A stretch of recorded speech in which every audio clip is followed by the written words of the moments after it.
Everybody ready to get started? All right, so this is the last talk of the day. Before I get started, we do have the after party. Remember, after this, that's I think we can hang out until around 8 o'clock. The first 2 hours of that is host bar, so beer and wine is on us.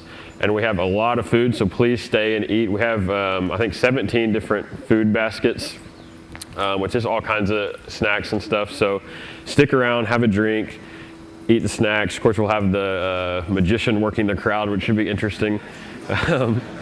So yeah, should be a fun time. So I'll get started with my talk. A little bit about, Laravel over the last year. Of course, has been really busy. We've released a lot of stuff. Since the last Laracon, I guess, I brought on Laravel's first full-time employee. That's Mohammed, who is in Egypt.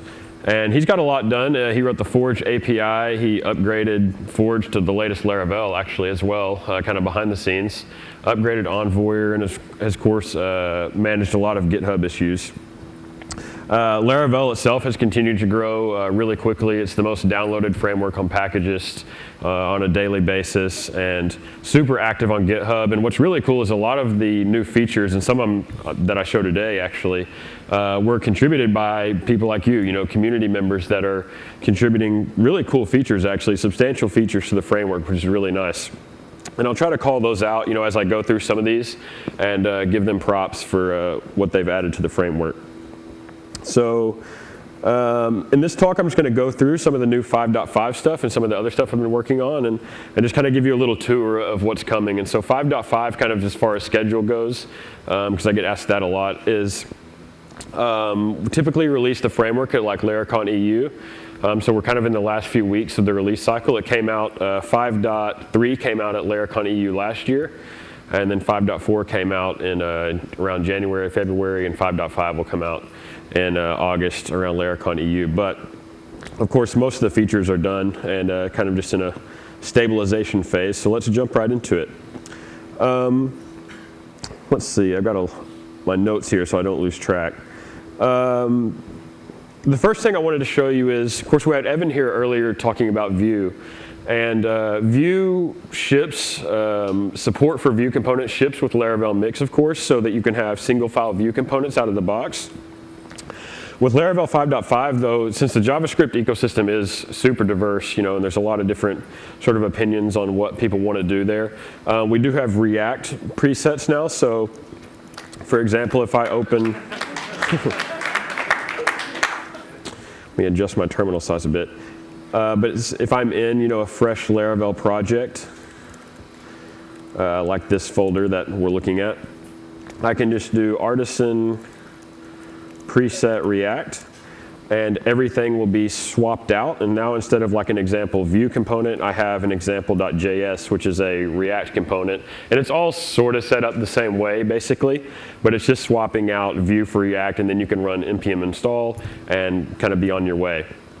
And then some people don't want React, they want nothing at all, no starting point, because they kind of have their own custom thing, or they're using some other framework that we don't really have like a preset for. So in that case, you can do artisan preset none, which will sort of get rid of basically everything and leave you with a blank app SAS file. And it still does leave you with Axios, the HTTP library for making like AJAX requests. So you still have that, but that's basically it out of the box. So from there, you're basically on your own to start out your own project, and there's no JavaScript scaffolding or anything really out of the box except a blank SAS file and Mix and an HTTP library.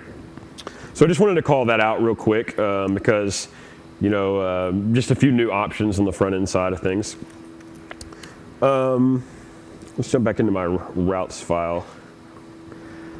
There's a couple new routing options, and these were contributed by Christopher Bray. So one of them is this new method called route view, where if you just want to return a view from a route, you don't actually have to create a controller or a route function anymore. You can just say route view, the path, and then the path to the view. So in this case, I'm saying I want the welcome route to just return the welcome view. And so if I hit that in my browser, of course, I just get the same page, the welcome view. And this works with route caching as well, so it's actually hitting a controller behind the scenes. So if you use this function, you can still use PHP Artisan route cache. Another new function is, and this is just an example that you can also pass data to route view if you have some data you want to pass into it. Another function is route redirect. So some people want to redirect like old URIs to new URIs. Route redirect lets you do that again without creating a controller or an anonymous route. So I just have a redirect that redirects from here route to there route, and when you hit the there route, it just returns, you are there, so we can see that it's being redirected. And if we hit that, we can just see that we did get redirected. So those are just little shortcuts and helpers to make you or let you avoid writing controllers or routes when you really don't need them. All right, Blade if. I thought this was a pretty cool feature that was contributed recently by a community member. And what it lets you do is a lot of times when you write a custom Blade directive, which was sort of hard to do and a little cumbersome, this kind of solves the most common use case for that functionality, which is writing a custom if statement. So in this example, I'm saying I want to define a custom Blade statement called local, and whenever it's like in my template, I want you to call this callback, and that's going to return true or false. And it kind of works like a custom if. So let me show you what it looks like in the template. So this is what the registration looks like. It's just going to return true if the environment is local. And then in my template, which is this environment.blade, I have the ability to just say at local, else, end local, just like an if statement. So this will only be shown if we're in the local environment, and of course, this means we're not in the local environment. So in my end file, I am in the local environment. So if we hit this route /blade, you can see that I am in the local environment. And if I were to change that to be, some other environment, then I'm not in the local environment. So it's just a really quick way, a really expressive way to register those custom Blade if statements. I thought that was another really cool feature that was contributed by the community. All right, so that's Blade if. Another really feature I've really enjoyed is this renderable mailables. So a lot of times if you're working on an email view and you're just kind of trying to get the view right or the HTML right, you have to kind of like send it to yourself and look at it. And there was no really easy way to just like render it without having to send it somewhere. So now you can just define like a little test route and just return a mailable just like straight from the route, and it will just display in the browser for you. So if I hit this mailable route, I just get the email and I can kind of, eyeball it and mess with it right here in the browser without having to send an email.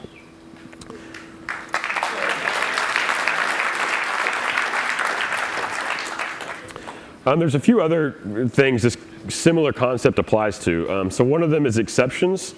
So previously, if you had an exception that you wanted to display like a custom error page for, you would have had to do some like funky syntax in your exception handler where you come into the render method and you're like, if exception instance of something, and it's just like hairy nastiness. But now in 5.5, right on your exception, so I have this custom exception called just bad exception in app exceptions, and I can actually put those report and render methods right on the exception. So it just sort of helps me encapsulate like what's going to happen when that exception is thrown. So in this case, I'm just going to throw a 500 level response for this like custom errors view that I have out in my resources views file. And now when a route throws this exception, this is what will actually be rendered. And I can have custom reporting logic. And this is sort of either or, so you can not have this and like only have render, or you could only have report and not have render, just kind of whatever you need. So if I hit that route, of course, I'm going to get my custom exception screen that something is really badly wrong. It's just another way to sort of avoid that if check instance of nastiness in your exception handler. All right, and kind of also on a related note, there's this new interface called responsible, which kind of is a weird looking word. Looks like it's misspelled or whatever. But it's a really simple interface that you can put on any of your classes, and it just dictates that you need to define a toResponse method. So like, this is just a proof of concept of how you could use this interface, because the foundation of the framework doesn't really use it yet. We're just kind of putting it out there because I think it will serve as a good foundation for the future for doing some interesting things. So this is sort of a proof of concept where you could kind of build an API transformation layer by making yourself an app HTTP responses directory and then having, for example, in this case, a user response where I'm going to pass in like an eloquent user. And if I look at that user response, this toResponse can be responsible for dictating how do we transform this user eloquent model into like a JSON response. And this is kind of like what you would use Fractal for. You might even call Fractal like within here. But what it lets you do is you can return any responsible implementation from a route. So it lets you build pretty expressive routes where you're just returning these objects like user response. And some people like to, because I don't really like having like responder or like transformer. It's like I would rather just return a response from the route because I think that just is better kind of semantically. So when I return this, you know, that is rendered using the toResponse method. So I'm just putting this in 5.5 to let you play with and sort of see what you can come up with, because I think people can build some pretty cool API layers with it, or maybe some libraries that start out as packages. And sort of as we explore API transformations like in the core of the framework, this is sort of like the bottom most foundational piece, I think, going forward. So play with that and see what you think about it. This is something Mohammed contributed, one-off notifications. So in 5.4, we have notifications, of course, which lets you send mail and Slack notifications or SMS notifications. And you had to actually have a user like in your system that you could call user notify on. But sometimes in applications, and I've had this case myself where I want to send a notification, but I don't actually have like the user in my system. I just have like their email, or I have a phone number or whatever. And I want to leverage the notification system.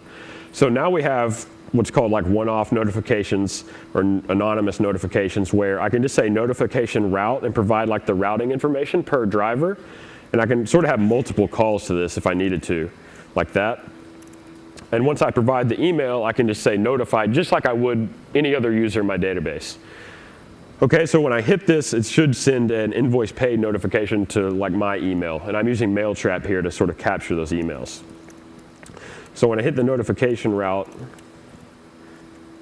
you can see that we got that email. So it's just an easy way to send notifications to people that aren't in your system.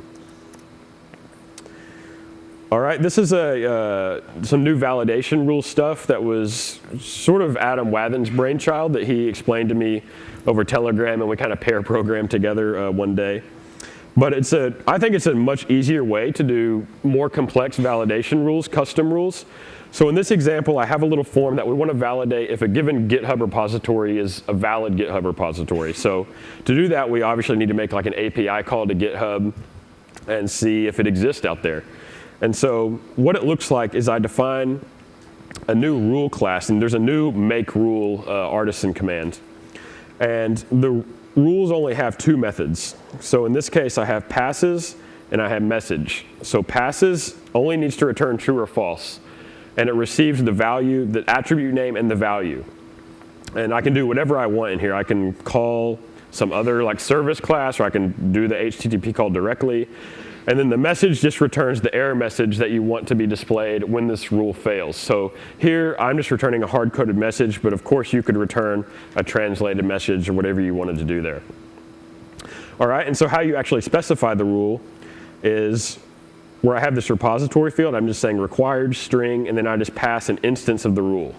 That's all I need to do. And of course, since you're passing in an instance, you have sort of control over the constructor to pass in any dependencies or whatever you need there.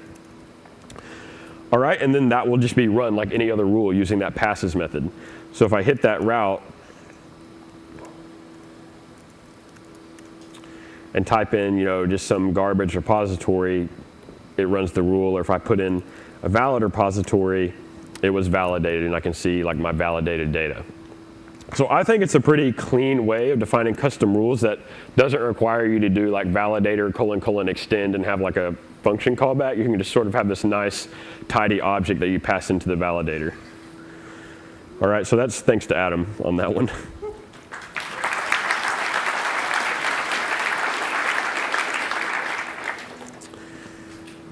All right, let's see. Proxies, trusted proxies. So Chris Fidel has a package out there, Fideloper/trusted proxy. Have anyone ever used that before? Okay, so some of you. So when you might need this, I have an example of when you might need this package. So say you have a server out on DigitalOcean, which I do, and I'm running on this domain I don't use called fistbump.io. But I'm running this on, so this is a DigitalOcean server on Forge, and I have Cloudflare in front of it, and I'm using Cloudflare's free kind of flexible SSL where I don't have to have a certificate on my actual server. And so that's fine. Like you can see I have the green lock and everything. But if I hit this proxy route, which is just going to make a URL to another page, and I hit that route, we would normally expect that URL to be generated with an HTTPS in the link, but we can see here it actually used an HTTP, which we didn't expect and would cause like errors on our page, like mixed content errors. And the reason for that is because Cloudflare, your connection to Cloudflare is secure, but your connection between Cloudflare and DigitalOcean is not secure when you're using that flexible option sometimes. And so your app thinks it's running on port 80 and it's just an unsecured app. So we need a way to say, hey, you're actually a secure app and you need to act like you're secure and generate HTTPS links. And so in Laravel 5.5, we just sort of integrated Chris Fidel's packages right in. So there's a new middleware in the default structure where if I go to HTTP middleware, there's a new trust proxies. And here you have a few different ways of specifying this. So by default, it sort of looks like that, where there's just nothing. And we specify what headers are forwarded from Cloudflare or whatever other proxy you're using.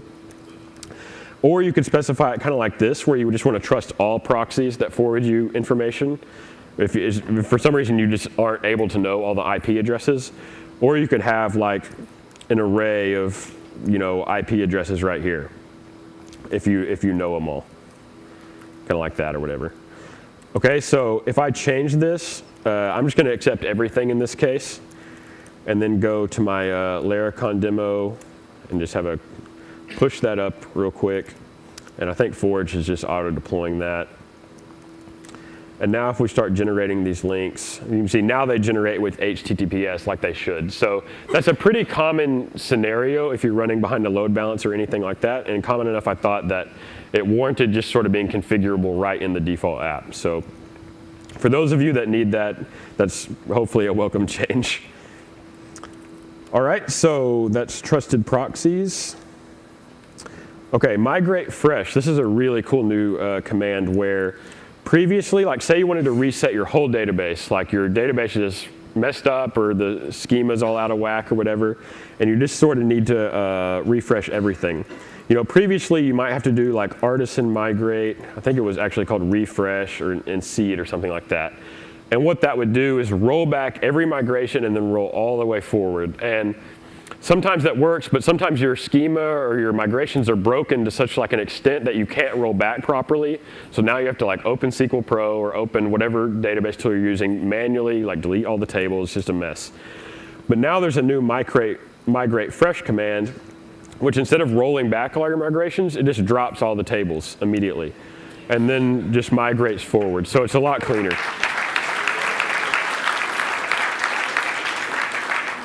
And of course, that supports the seed option too. I don't have any seeds in this little simple app, but you can pass that in.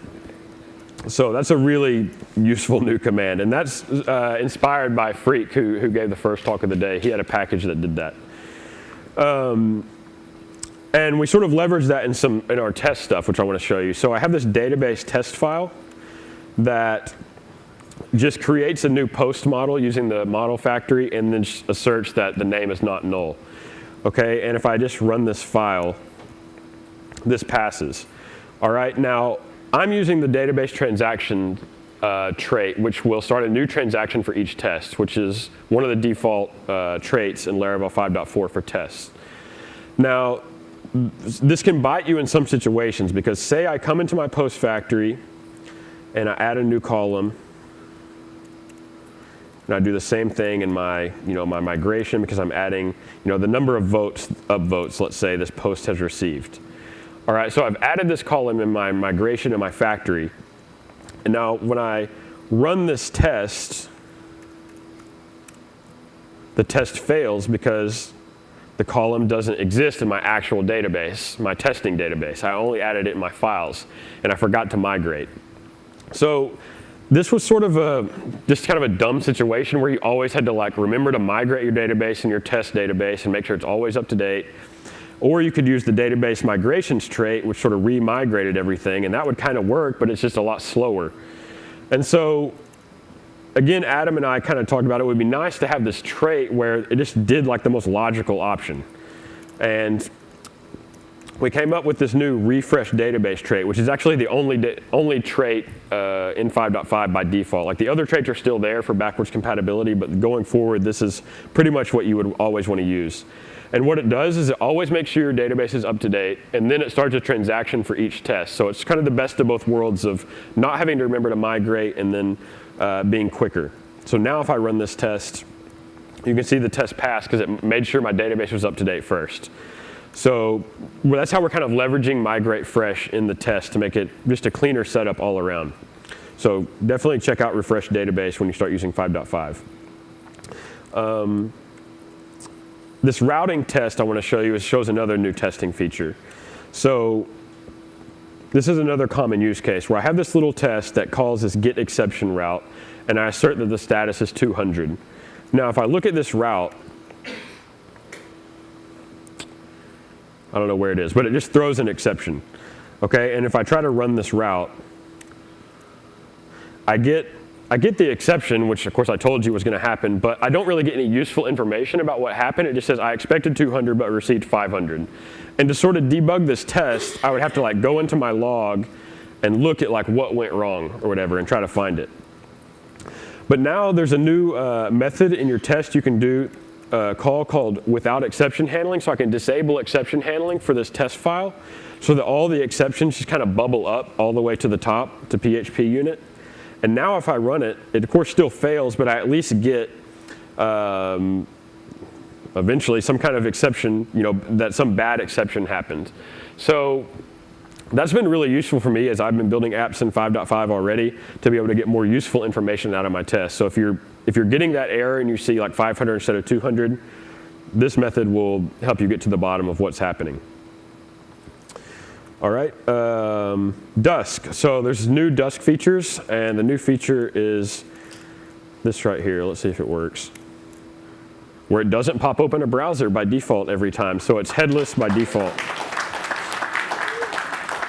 So this is using Chrome's new headless option, and I've heard it's a lot quicker on bigger Dusk test cases. So this is sort of the new default in Dusk 2.0, which will release with Laravel 5.5. As you no longer have the browser sort of popping up.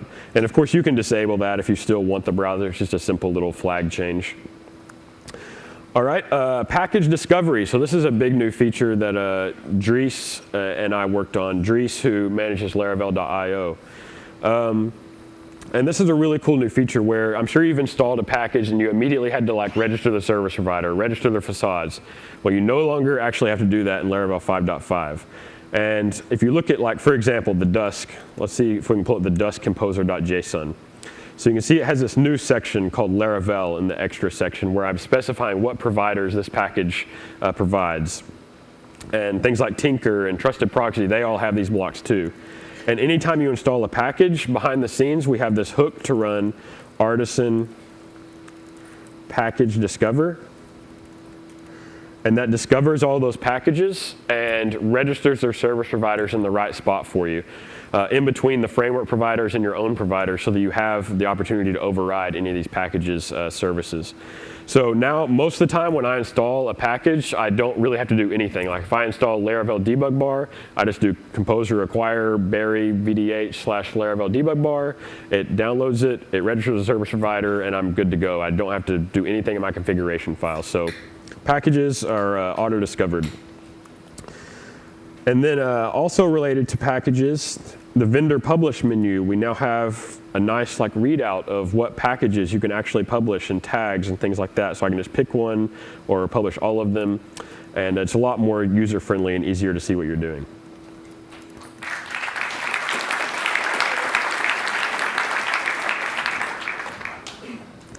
Auto-registered console commands. So previously, if you created a console command, you would have to come into this console kernel and register it, like some class. That's no longer the case in 5.5. This is a contribution from Mohammed, where if I just make a console command, artisan make command something, and it generates this command, and I'll just write out some information. Command ran, and now I haven't registered anything, and I should just be able to do, I need to set my signature up here though. So set the command signature. I haven't actually registered it, and I can just run that command immediately. I don't need to list it all in my kernel anymore. All right, so just several things now are just sort of auto-registered for you, which I think makes everything just go a little smoother, the developer experience is better, things like that. All right, so that is the auto-registered commands. Job chaining. So this is a new queue feature where I can dispatch a job and then specify I want other jobs to run subsequently to that job. So in this example, I'm queuing the perform task job, and then I'm calling the new chain method and giving it an array of jobs I want to run, like in a chain. So this will run perform task, and if that's successful, it will run another task, and if that's successful, it will run final task, just in a line. And of course, I can pass eloquent models or anything I want to that, and they'll all be serialized how you expect and re-retrieved. All right, so if I start up a queue worker and then hit that route, we'll see that the first task runs, the second task runs, the final task runs. So it's a really nice way to sort of build just a line of queue jobs, which isn't every app you build, but it is common enough to sort of warrant including, and I think it's been really helpful for me already. All right, so that is job chaining. And another queue feature I want to show you is related to missing models. So I think I have an example of the previous behavior of this in this missing model demo, where if I have this job, and if I look at the job, it has this high number of attempts that I want it to attempt for. So this job can attempt 50 times before it's supposed to just cancel out. And in this case, I'm passing in a user model.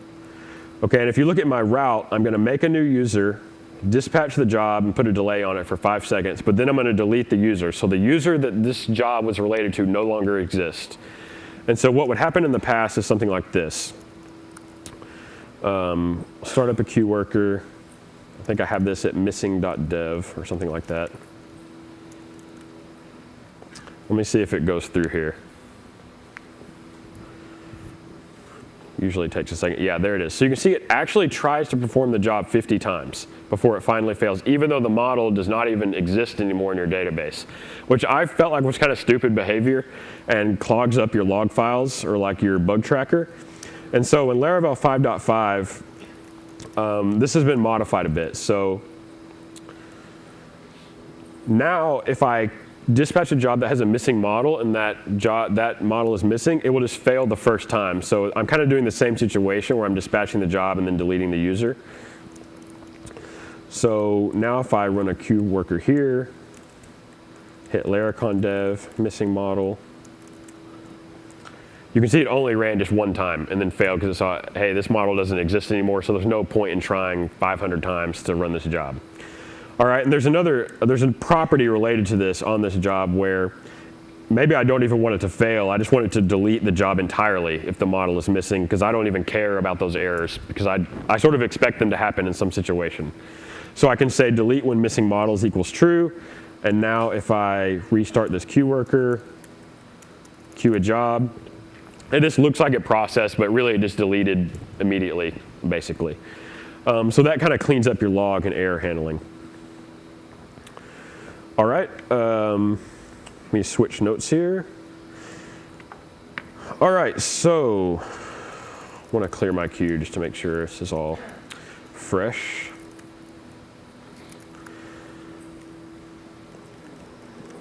All right, so for the next part of the talk, I want to talk about a new package I've been working on, which is Laravel Horizon. And it is queue related, and I think augments queues to how I sort of always wanted them to be, and how what I needed sort of for myself, sort of scratching my own itch again. So I'm going to switch over to Horizon demo. And Horizon is sort of multiple things. One, it's a really nice admin dashboard for queues that gives you a lot of information about what's going on. It's also a new way to configure queues in your code. So you know how kind of we moved cron management into the code with a console kernel scheduler, where you kind of define your jobs in source control and in your code? I feel like that's kind of similar to what Horizon is doing with some stuff, where I have a config file when I install Horizon called config Horizon, and I can actually configure my queue options in the code. So I can say, how many processes do I want for this queue? How many maximum tries? What queue should it work? What connection should it use? And right now, Horizon we're just doing Redis right now because we're kind of like just getting it going. But of course, we could support other queue drivers as well. But I feel like Redis is sort of it's all around sort of our best driver because it's the most scalable, cheaply in most cases. And it doesn't have deadlock issues like the relational database driver, and it's free, unlike the cloud-based drivers. It's local, you own it, but it's also heavily scalable because you can hook it to like Elasticache on AWS and stuff like that. So that's what I'll be using to demo it. So I can configure all this in my code, and I can change this to 20 processes or whatever I want, and then to start it up, all I do is run artisan Horizon if I'm in the right folder. And that's going to read that config file and start up everything just how I specified it. So this is going to auto refresh, and I can see that I have 2 queues here, each with 10 processes because I have a simple balancing strategy, which I'll talk about in a little bit. And this is the machines that I have queue workers on. So Defiant is just like the host name for my MacBook, and that's just like a random identifier for this sort of Horizon session. And I can see what queues it's working, how many processes it has, and stuff like that. So this is sort of my overall workload dashboard of what's going on with my queues. All right.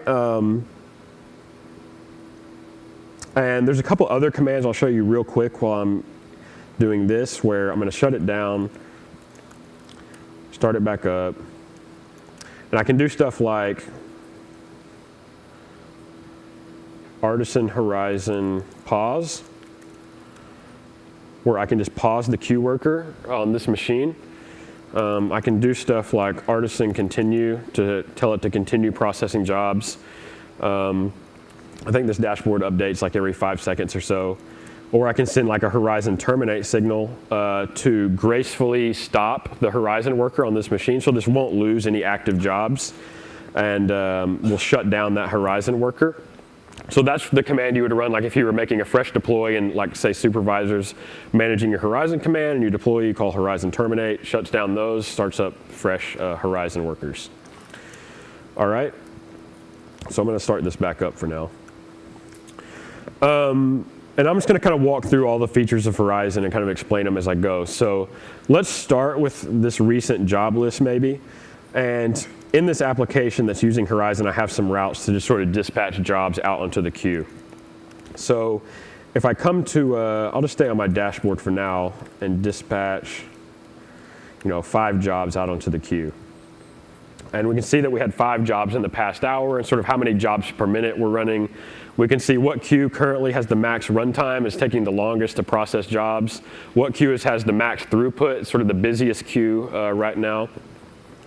And you can see down here, we can also see the wait time for each queue. So right now, we have basically nothing on the queue, so the wait time is just a few seconds. So if I come into my recent job list, I can see all the jobs that have run recently. And I can dispatch out, like let's dispatch maybe 30 jobs out here. And we'll see them completing live, how long they took to run, stuff like that. So we have good insight into all this. And we can paginate through our jobs. If we have a lot of jobs, there's pagination down here where we can kind of dig through. Now, you may have noticed this tags column, which is currently empty. And this is one of my favorite features in Horizon. I can categorize my jobs by tags. So let's take a look at that job I just queued. Or actually, I have a different job called render video. That's just going to pick a random video out of my database, which I already have seeded. I've just got it seeded with 5 fake videos. We're going to dispatch this render video job, and it has this tags method at the bottom where I can return an array of tags. So I'm going to say video colon and then whatever the video ID is. All right, and this job is just going to sleep for 1 second. So let me go ahead and dispatch that job.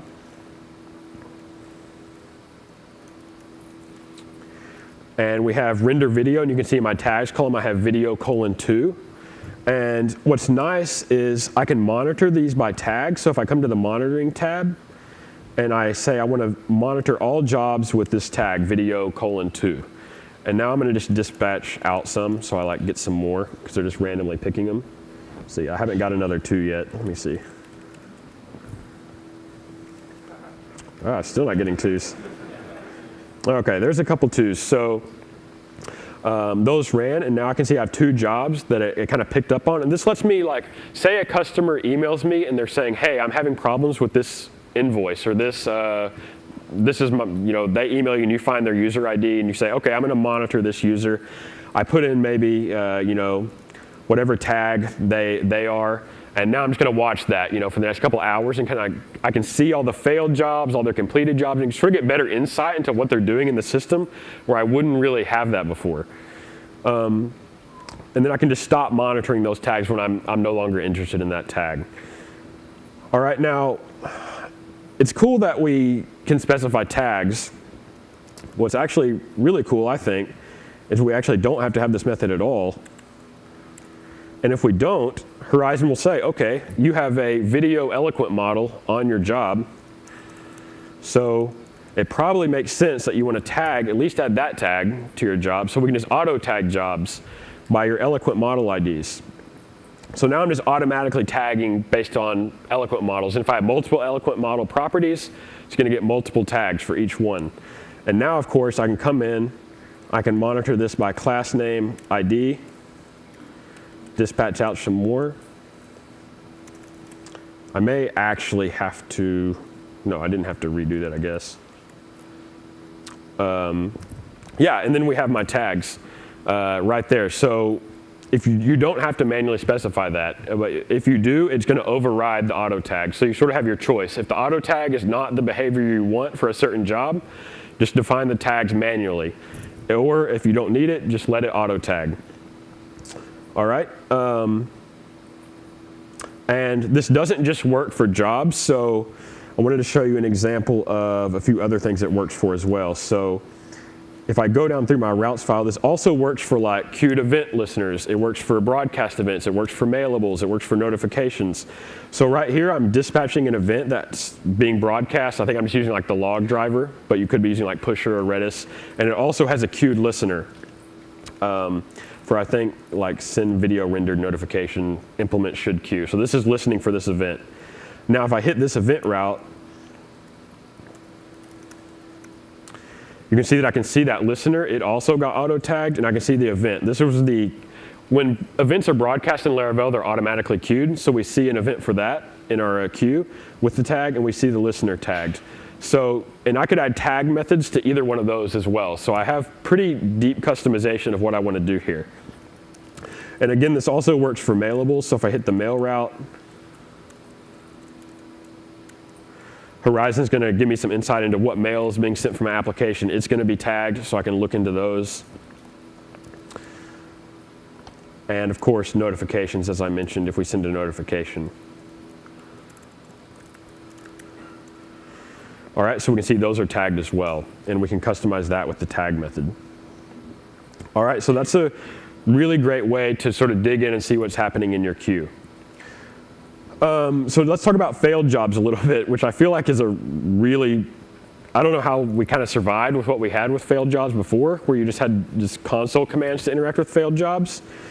But now we have a kind of a whole screen for it. And I think I have a route to fail off a few jobs. So this route just fails. It dispatches a job that just fails every time. So I'm going to fail out a few jobs here. All right, and they just picked random videos out of the database. And what's really cool is even if I'm not monitoring this tag for failed jobs, you can still search by tag for up to 48 hours. So I can actually come in here and just search for any failed job with this tag. And because a lot of times you're not going to be monitoring beforehand, right? Like if a customer emails you and says, this didn't happen, or I didn't receive this email, and you want to dig in and see what happened, you probably weren't monitoring that tag for whatever the invoice ID or user ID or whatever it was. But you can still find it in your failed jobs because those are kept for 48 hours. So I can search for any tag here.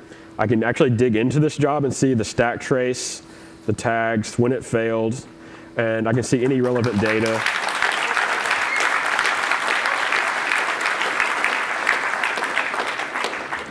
And what I really like is one of my favorite features, because it's bitten me so much in the past, is previously if you had a failed job, you would have to do something like, go on the console, queue failed, find the ID, queue retry, type in the ID, and then you just sort of like hope that like it worked the next time. Like there's no connection between like the retry and the fail. But now if I retry a job, it's just live updating right here. They're linked together. So I can see like the recent retries for this job, whether they were successful or not. And those are in order. And I can click on these failures and sort of see, what was the exception on that one. I can go back. It's all a clean single-page application written in Vue. All right. And then, of course, let's fix it. So like if we came in here and we had this failing task and I just comment out this exception that went wrong, I'm going to restart my queue worker because, that's loaded. That's like a daemon worker. And then if I come in here, retry the job, now it's completed, so we can see, okay, great, we got the job through. So this is one of my favorite features because I felt like it was so obvious, like it should obviously be this way that I could just see like what the retries were for the failed job, so I'm glad you finally can. All right.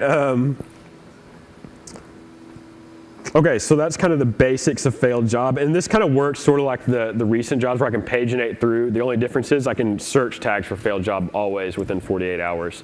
And failed jobs are kept in here. I think it's configurable. I think the default is 7 days, that they're just automatically kind of cleared out for you after 7 days because it's not common to just go back and rerun like a 45-day job or whatever that's old. But that's configurable, how often you want that to clear and how much disk space you kind of want that to take up or whatever. And all of this is stored in Redis, all this metadata, so there's no migrations when you install Horizon. You just composer, require Laravel Horizon, and literally pull up this dashboard and it just like works. There's no migrations or anything like that. Now I want to talk about queue balancing, which I mentioned briefly earlier. Now, we could have a situation where one of our queues is a lot more overloaded than the other queue. So in this case, I'm splitting my processes 10 and 10 between default and notifications. And what can happen is, let me go ahead and uncomment that. But say I dispatch like a lot of jobs onto the default queue, and I dispatch just a few jobs onto the notifications queue, so they're like really only like 100 on notifications. What I can do is tweak my balancing settings. So the simple setting is just an even split between all my queues. I'm down here on local, sorry. Simple is just split between my queues. So default notifications, even split. So I'm going to change this to auto. And if I restart my queue worker,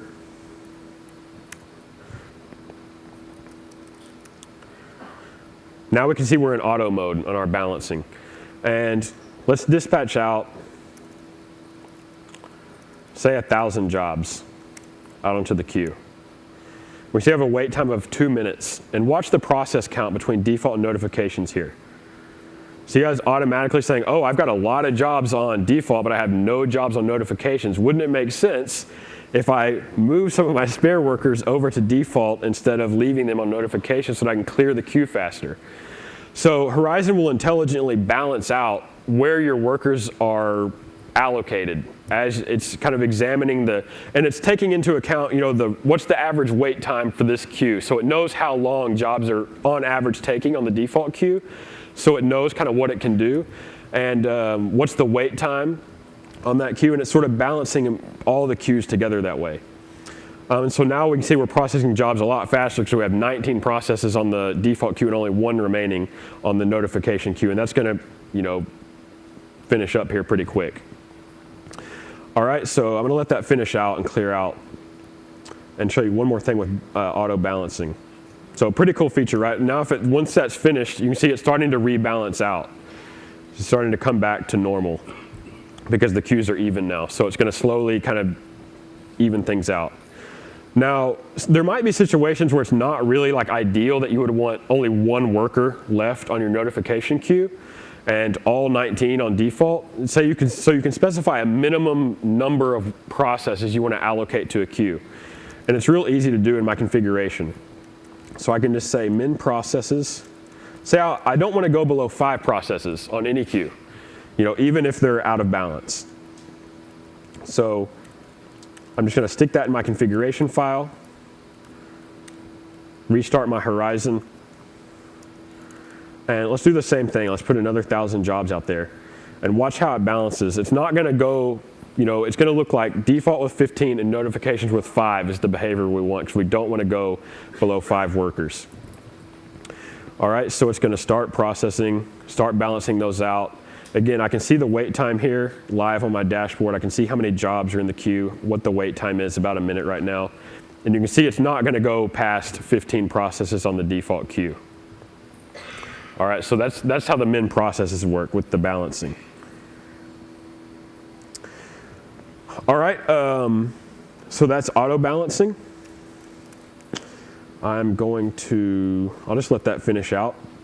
Now, another feature of Horizon is notification. So it would be nice to be notified if our queue had a long wait time. And it can do this via Slack or SMS, again, because Laravel has sort of an integrated notification system. It's really easy for us to do this. So if I come into my app service provider, there's a couple different methods. Route SMS notifications to this phone number. And I can configure what I want my threshold to be.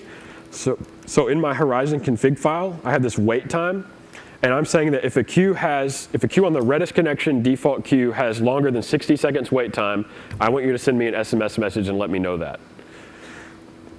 All right, so again, if I restart my Horizon to load that fresh config, I'm going to dispatch. I'll put a couple thousand out there. And once it checks this wait time, I'm going to get an SMS notification that tells me exactly how many seconds are on this queue, what application it actually was, and which queue is backed up right now. Let's see. It checks every minute, so it should be coming in pretty soon.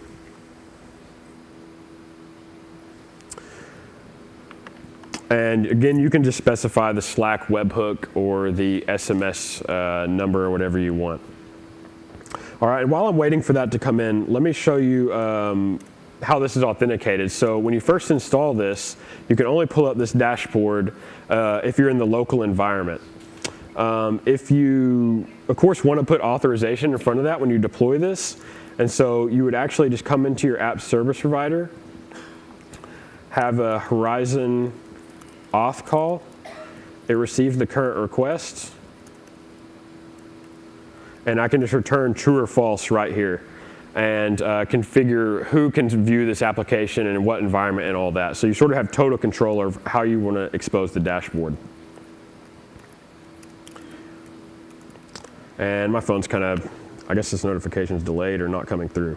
But I just got the notification earlier, so I know it works, and you can be Slack or SMS or whatever you want. So that lets you respond really quickly to, if one of your queues is getting backed up and you need to allocate more workers, you're going to be notified really quickly for that. All right, so let's see, comment that out. Let me check the rest of my notes here. Oh, metrics is one of the last things to look at. So I actually have an application that's been out here and kind of running for a while.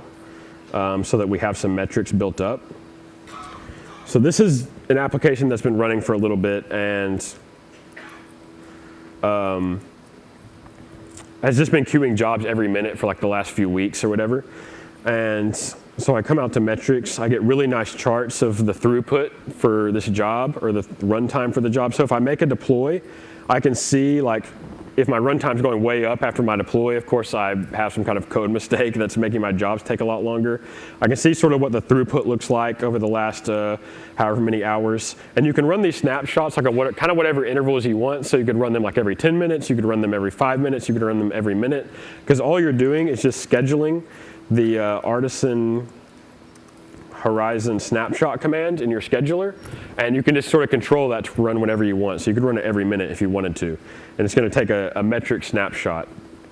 Now, of course, if I'm, with all this running and running live, I could update this queue configuration, and there's no more like, mucking around in supervisor and trying to gracefully shut stuff down to add more processes or add a queue or anything like that.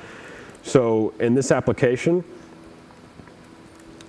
I could just come into it, open it up, say I want to add more throughput. I go to Config Horizon.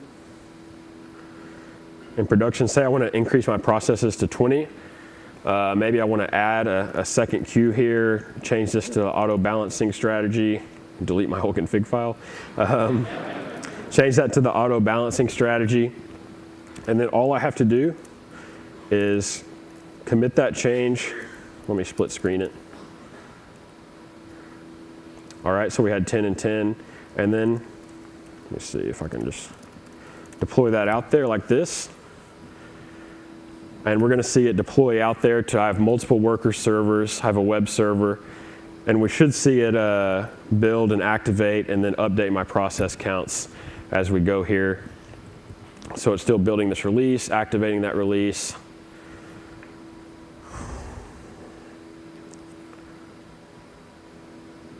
Now we're activating, it's gracefully shutting down the workers. It's going to start up fresh workers. You can see my new settings, 20 on each, 2 queues, auto balancing.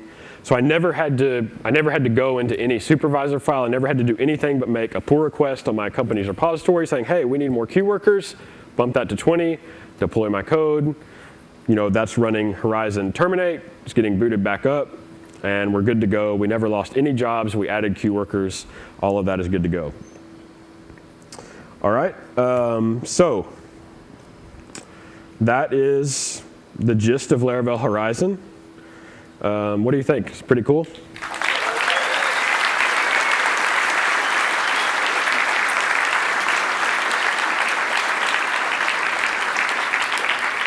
So let's talk a little bit about pricing something like this. Similar products start at something like this, at $950 a year. But I thought, you know what? It'd be really cool, since Laravel is still the only full stack framework that has queues to begin with. What if we just gave Horizon away for free to everybody?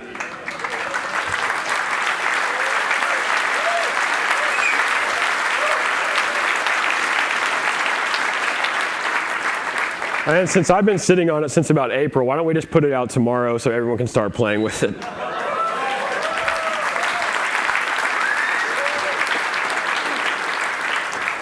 All right, so all of Horizon, every feature, the configuration-driven stuff, the dashboard, all of that, totally open source. Views, single-page application, all the backend's open source, so we can work on it together. I'm going to open it up on GitHub tomorrow. Of course, it's Laravel 5.5, so you'll have to sort of start a Laravel 5.5 beta download to sort of start playing with it. Yeah, we'll get it out there. The marketing page auto-launched about 20 minutes ago. I don't know if anyone found it. But yeah, you can read a little bit about it. Of course, the GitHub repo will be up tomorrow. I do want to give a few thanks to Mohammed, who worked on. I wrote the whole backend of Horizon months ago and had it all finished. And then Steve Shoger designed all the UI. He also did like the Laracon site, the Spark website. David Hemphill, who's here, he wrote all the Vue CSS layer. There he is back there. And then Mohammed sort of connected my back end with David's front end and wrote the HTTP controllers and stuff like that. It has lots of unit tests, really thoroughly tested, so we feel good about it. And I can't wait to use it more myself. I think it's going to really bring queues up to a more professional level and give us what we need to get more insight about it. So that's Horizon, free, open source, queue dashboard, real time, open source tomorrow. And the after party, be sure to stick around. We have drinks for a couple hours. We can chat, talk about it, eat lots of food. We have lots of food baskets. If you see the magician wandering around, tell him to do a trick for you. And I'll see you in the morning. Thanks.